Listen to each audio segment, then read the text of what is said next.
안녕하세요 여러분. 다음 사회 시간에는 신라의 통일 과정과 발해의 성립 및 발전 과정에 대해서 알아보도록 하겠습니다. 먼저 연표를 쭉 살펴보면요, 여러 가지 내용들이 나오죠. 근데 우리가 신라가 삼국을 통일하기 전에 알아야 될 부분들이 있는데 바로 이 부분입니다. 수나라와 당나라가 침입을 했고, 거기에서 우리 대표적인 그런 전투들, 살수대첩과 안치성 전투가 있는데 이 부분에 대해서 같이 이야기를 해보도록 하겠습니다. 고구려와 수나라 당나라와의 전쟁이었고요. 그리고 이 부분 노란색으로 체크된 부분은 백제가 멸망하고 고구려가 멸망하고 그리고 삼국이 통일되고 그 이후에 대조영이라는 사람이 발해를 건국한 내용까지 우리가 살펴볼 부분입니다.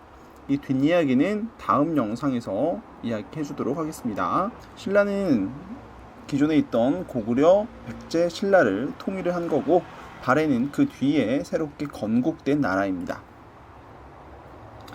이제 통일 신라가 되면서 어떤 나라든지 간에 이제 발전이 되면 왕권을 강화를 하죠. 관리를 체계화 하고요. 그러다가 나중에 갈수록 이제 점점 그게 흐트러지고 관리가 제대로 안 되면서 나라가 이제 분열되는 그런 현상이 나타나는데, 이제 모든 나라들이 그렇죠. 신라도, 통일 신라도 마찬가지입니다. 그리고 아래쪽에는 이제 발해에서 전성기 시대 왕들이 이렇게 나와 있는데, 결국에는 나중에 이제 발해도 멸망을 하게 됩니다. 이 부분에 대해서도 자세하게 다루는 건 다음 시간에 다루도록 하겠습니다. 자, 이 부분 살펴보고 넘어갈게요. 선생님이 처음에 말했던 이 수나라와 당나라의 전쟁이 있었죠. 고구려라는 나라가 멸망하기 전 대외항쟁, 즉 다른 나라와의 전쟁이 있었습니다. 하나씩 살펴볼게요. 사실 중국은 북쪽과 남쪽으로 나누어져 있었어요. 그렇기 때문에 고구려를 쳐들어올 겨를이 없었죠. 사실 자기들끼리 싸움을 했었으니까요. 그런데 이걸 수나라가 통일을 시킵니다. 그러면서 눈이 어디로 돌아가느냐? 고구려 쪽으로 눈이 돌아간 거예요. 그래서 고구려에 공격을 하려고 하니, 고구려는 그 수나라를 막기 위해서 돌골, 그 다음에 백제, 외, 이 나라들과 연합을 합니다. 수나라로부터 이제 자기들을 보호하기 위해서 그랬겠죠. 그런데 신라에게 한강 유역도 뺏겼어요. 한강 유역도 뺏기면서 이 부분이 중요한 부분이었죠. 전성기 때 모두 다 가졌던, 이걸 뺏기고 수나라로부터 압박을 받게 됩니다. 그러다 보니 고구려는 이 수나라의 계속된 압박을 피하기 위해서 자기들이 먼저 요서 지방을 공격을 해서 좀 더 유리한 위치를 가져가기 위해서 공격을 합니다. 그러다가 이제 수나라가 쳐들어오죠. 그래서 수나라의 쉽게 말해서 가장 이제 대빵이죠. 수양제는 이 100만이 넘는 대군이었다고 합니다. 100만 대군으로 공격을 하는데, 을지문덕 장군이 격파를 했다 해서 거기 살수대첩이 있어요. 여러분들 혹시나 한 번쯤 들어봤나요? 지도를 보면서 한번 이야기해 보도록 하겠습니다. 여기 이렇게 지도를 선생님이 간단하게 그려보았는데, 이 지도에서 살펴보면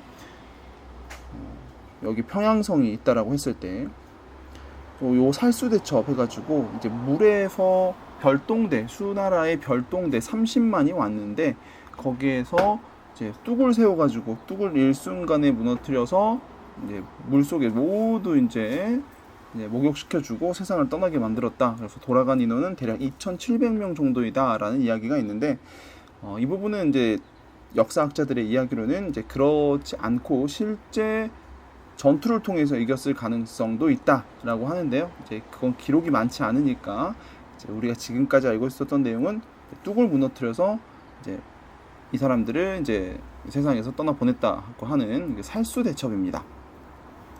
여기서 살수대첩이 있어가지고 여기 수나가 이렇게 공격을 해왔는데, 여기 별동대가 왔다가 그대로 다시 돌아가서 이제 100만이 넘는 대군을 이끌고 왔다가 이렇게 망하다 보니 힘이 약해진 거예요. 힘이 약해져서 수나라도 결국 망하게 됩니다. 생각해보면 고구려도 이제 전쟁을 통해서 힘이 약해질 수도 있었겠죠. 그 부분도 한번 생각을 해보고요. 이 당시에 신라는 이제 한강유역을 차지했다는 내용도 알겠고, 상대적으로 백제는 이제 힘이 약해진 이런 내용도 있습니다. 수나라 이후에는 당나라가 만들어지는데, 이 당태종, 당나라를 만든 사람이 압박을 합니다. 그래서 고구려는, 중국에는 만리장성이 있다면 고구려에는 천리장성이 있습니다. 성을 쌓는 거죠. 성벽을 쌓아서 이제 당의 공격을 대비를 했어요. 그런데도 불구하고 당태종이 이제 공격을 했죠. 공격을 해서 사실 많은 부분이 이제 침략을 당하고 공격을 당했는데, 양만춘 장군이 안시성 전투에서 아까 보았던 지도에서 보면 고구려의 가장 끝부분에 있습니다. 거기에서 안시성 전투에서 당태종을 막아냈다라고 이야기할 수 있겠네요. 그 다음 여기 지도를 보면서 이야기하도록 하겠습니다.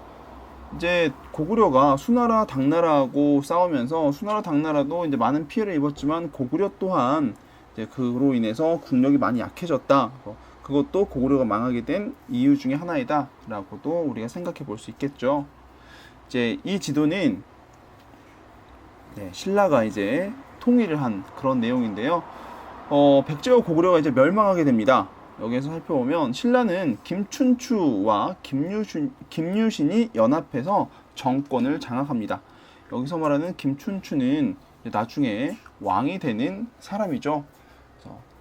무열왕이 되는 사람이고요. 김춘추하고 가야 출신이라고 했죠. 김유신은 이 사람이 정권을 장악하게 되고, 이제 처음에 백제가, 여기 있던 백제가 이제 공격을 해요. 신라를 공격을 하는데 고구려하고 처음에 연합을 하려고 하나, 그런데 실패를 합니다.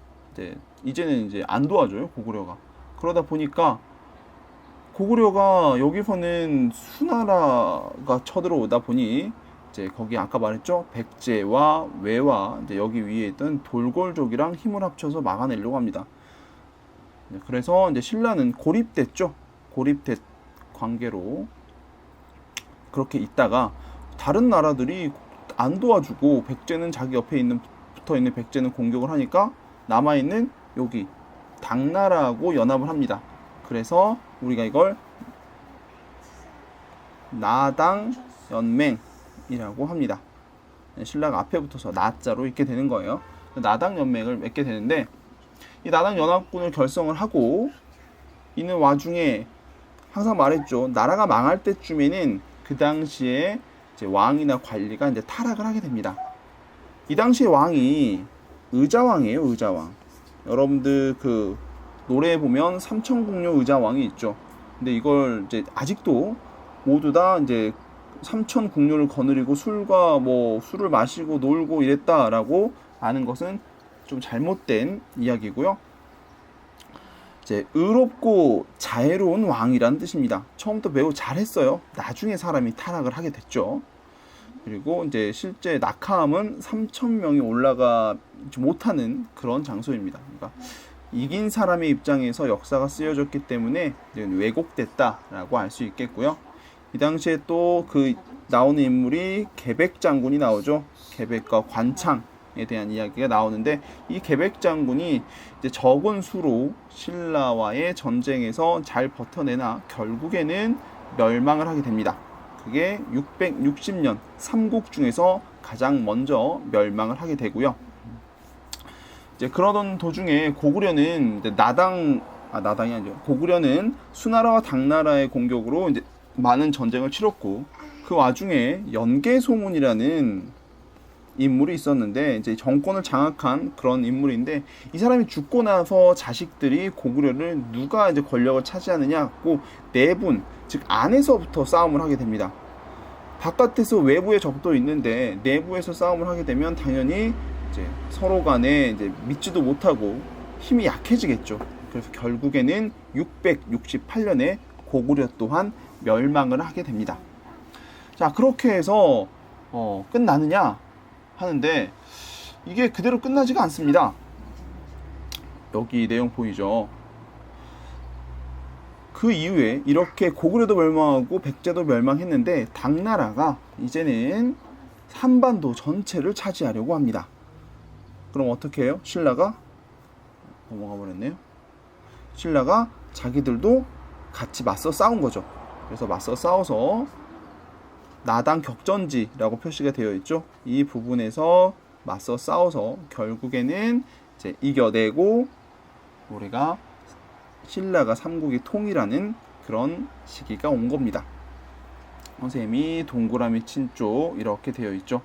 원래는 고구려 땅이 여기까지가 쭉 고구려 땅이었어요. 이렇게가 고구려 땅이었는데 이만큼은 다 갖지 못했죠. 선생님이 지금 빗금친 부분이 고구려 땅이었는데 여기까지 갖지 못하고 대동강과 원산만을 경계로 해서 삼국을 통일했다라고 알 수 있겠습니다. 여기에서 첫 번째로 우리가 수업 시간에 할 부분은 그렇다면 이 신라의 삼국 통일이 갖는 의의는 무엇인가? 그리고 그 한계점은 무엇인지 여러분들의 생각과 친구들의 생각을 한번 비교를 해보도록 하겠습니다.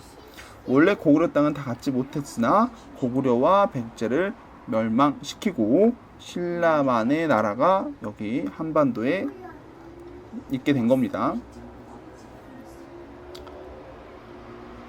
그래서 이 내용을 정리를 하면 이렇게 정리를 할 수 있겠습니다.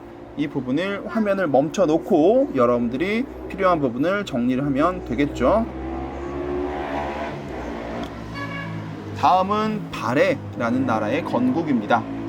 발해는요 고구려 출신의 장군 대조영이란 인물이 발해를 만들게 됩니다. 그래서 고구려의 유민이라는 것은 이제 전쟁 후에 이제 남겨진 그 나라의 사람들을 얘기하는데 고구려 유민과 그래서 고구려 유민과 그리고 말갈족을 이끌고 이 동모산 근처에 나라를 세웁니다. 그렇게 해서 남쪽에는 신라가 있죠. 그리고 북쪽에는 발해라는 나라가 세워져서 이거를 남북국 시대다. 남쪽과 북쪽의 나라가 있는 남북국 시대다라고 이야기를 합니다. 그리고 발해는 스스로 고구려를 이어받았다, 고구려를 계승했다라고 이야기를 합니다. 그래서 아까 처음에 이야기했던 전성기 왕 중에 이제 선왕 때 고구려 영토 대부분을 차지해서 지금 보면 선생님이 이야기했던 고구려 땅과 거의 대부분 일치하게 많은 부분을 차지를 했죠, 발해가. 그래서 이걸 우리가 외부에서 사람들이 부를 때 해동 성국이다라고 불렸습니다.